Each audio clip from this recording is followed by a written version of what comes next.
Hello guys, sabi mo hello guys. Ito naman po ang pagkain namin ngayon. Kanin, tapos nalagyan namin ng asin. Asin.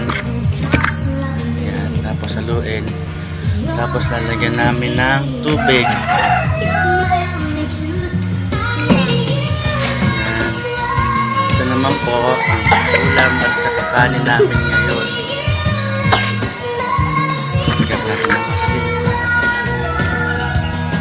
Masarap to, di ba? Paborito mo to?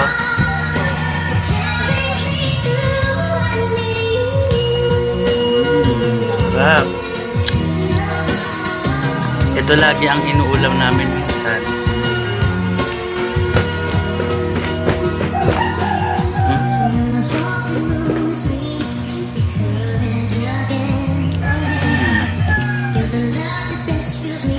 Sarap.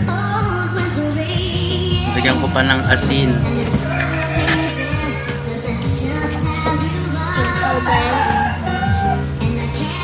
At tubig.